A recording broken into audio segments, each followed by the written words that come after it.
أعوذ بالله من الشيطان الرجيم أستجير بجناب الله من الشيطان الرجيم أن يضرني في ديني أو دنياي أو يصدني على فعل ما أمرت به أو يحثني عن فعل ما نهيت عنه.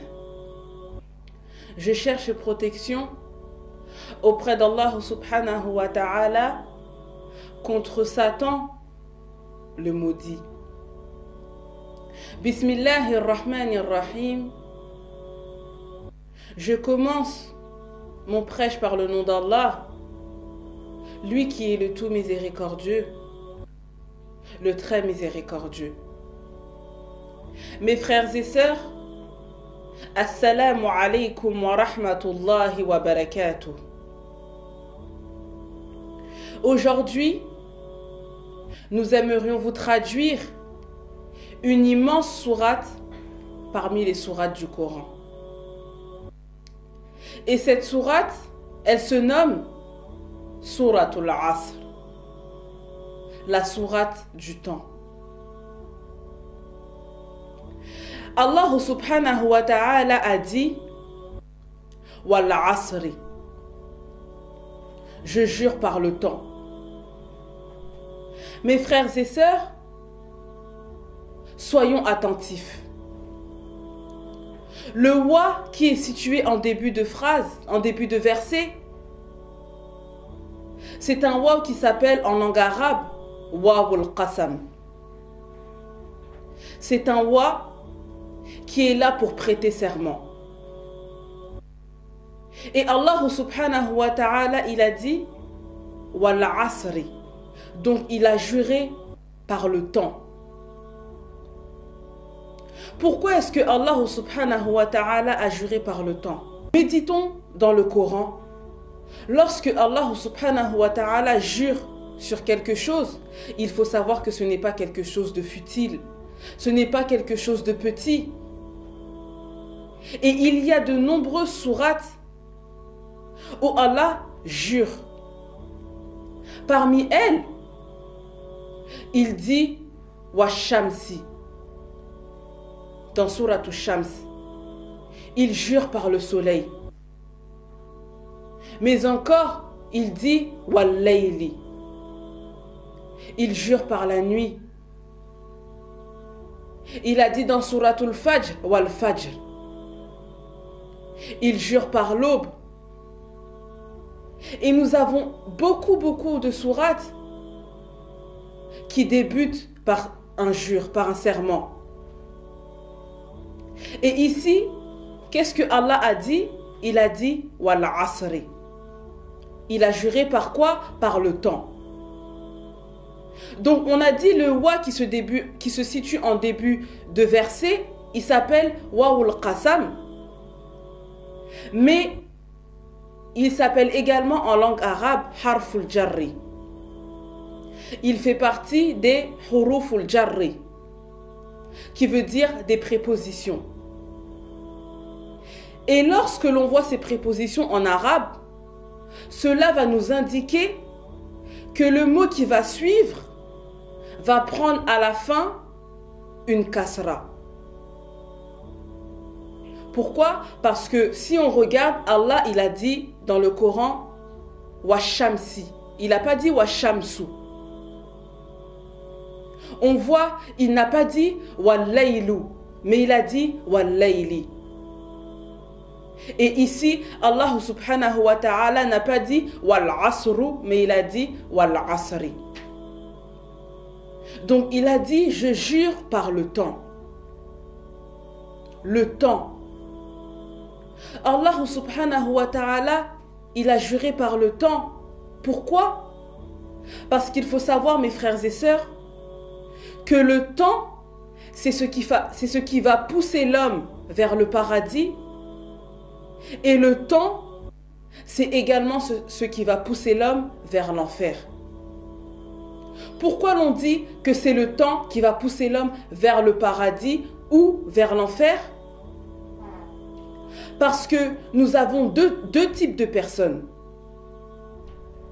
Est-ce qu'une personne qui passe son temps dans l'adoration d'Allah, qui passe son temps dans l'obéissance, qui passe son temps dans l'apprentissage de sa religion, qui passe son temps à réunir les gens, qu'il a un bon comportement, est-ce que cette personne peut être égale avec celui qui passe son temps dans la désobéissance, celui qui passe son temps à associer à Allah, celui qui passe son temps à séparer les liens familiaux ou bien les liens amicaux, celui qui passe son temps à faire des mises en garde, à séparer les musulmans. Ces deux personnes-là ne peuvent pas être égaux.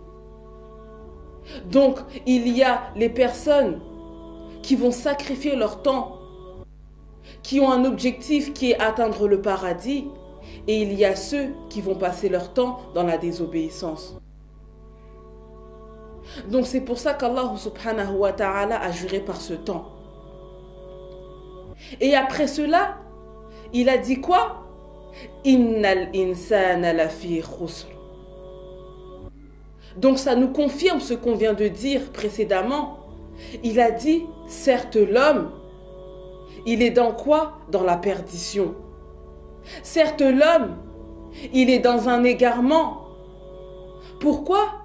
Parce que l'homme, malheureusement, il a donné son temps à qui? Au lieu de donner son temps à Allah, il a donné son temps à Satan. Et ça, c'est une grande erreur.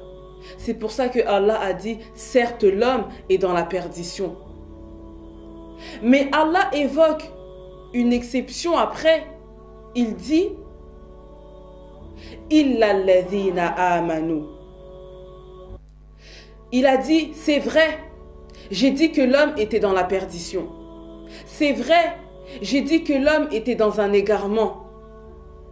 C'est vrai, j'ai dit cela. Excepté, sauf ceux qui ont cru en moi. Sauf ceux qui ont cru en Allah. Ceux qui ont attesté qu'il n'y avait pas d'autre divinité hormis Allah. Donc ces personnes-là ne sont pas dans la perdition. Mais attention mes frères et sœurs, ils n'ont pas seulement cru. Car Allah a dit wa amilu solihat. Donc premièrement, il a dit sauf ceux qui ont cru en lui. Sauf ceux qui ont cru qu'il n'y a pas de divinité qui mérite d'être adorée si ce n'est qu'Allah. Ce sont des serviteurs qui ont cru en ce que Allah a fait descendre, en ce qu'Allah a créé, comme ses prophètes, comme ses livres qu'il a envoyés, comme ses anges, comme le destin, comme tout ce qu'il a créé. Mais une fois qu'ils ont cru, ces personnes-là, elles ont travaillé. Et ce n'est pas n'importe quel travail, car il a dit « Wa amilu solihat ». Elles ont fait de bonnes œuvres. Elles ont travaillé. Elles ont cherché la satisfaction d'Allah subhanahu wa ta'ala. Et après ça, qu'est-ce qu'elles ont fait encore? Wa tawasaw bil haqqi. Ce sont des personnes qui se conseillent la vérité. Ce sont des personnes qui cherchent que la vérité. Ils ne s'approchent pas du mensonge. Watawasaw bis sabr. Et elles se conseillent également la patience. Elles travaillent afin d'acquérir la patience. Donc ces serviteurs-là, ce sont des serviteurs qu'on dit des bons serviteurs, dont Allah subhanahu wa ta'ala sont satisfaits d'eux. Donc mes frères et sœurs, nous allons nous arrêter ici. La traduction se termine ici. Et nous demandons à Allah subhanahu wa ta'ala qu'il fasse de nous des personnes à son service, qu'il nous accorde la compréhension. Et surtout, nous demandons à Allah de nous faciliter afin de ne pas délaisser notre temps, afin de ne pas donner notre temps à Satan, mais de lui donner tout son temps. Mes frères et sœurs, Assalamu alaikum wa rahmatullahi wa barakatuh.